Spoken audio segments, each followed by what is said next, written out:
अप्पा गावडे गावच पेंडूर आहे। मी स्वतः गावकर असल्या कारणाने आम्ही पंचा मानपण आम्ही करत असतो। कोंबे कापण्याचा कार्यक्रम असतो। 360 चाळ्यांचा अधिपती हा आमच्या घोडेमुख देवाची ख्याती आहे। हे कोंब्याची जत्रा म्हणून आमची इथे प्रसिद्ध आहे। त्याच्यामुळे प्रत्येक जण इथे जो आजूबाजूच्या पूर्ण गावामध्ये सिंधुदुर्ग जिल्ह्यामध्ये प्रत्येक जण या गावामध्ये ना कोंबा प्रत्येक जण देत असतो। कोंबा नारळ कोंब्याची ही प्रथा आहे त्यांची।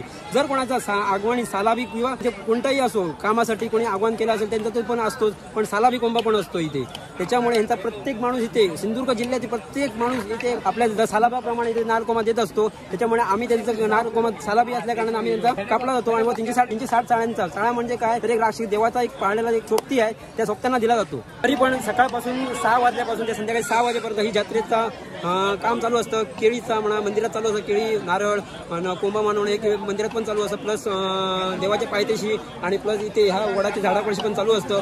असं पूर्ण जत्रा दिवसभर चालूच असते। त्याच्यामुळे भाविक येतं जातं। गोवा म्हणा, सिंधुदुर्ग म्हणा, आपलं रत्नागिरी म्हणा, हे पूर्ण भाविक येत असतात जिल्ह्यामध्ये, प्रत्येक जिल्ह्यामधून।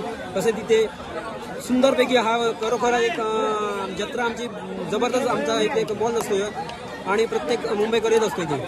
पूर्ण रामेश्वर सातेरी आई सगळे देवस्थानी आमचं येत असतं। त्याच्यामुळे थोडं बोलून मी संपवतो। धन्यवाद।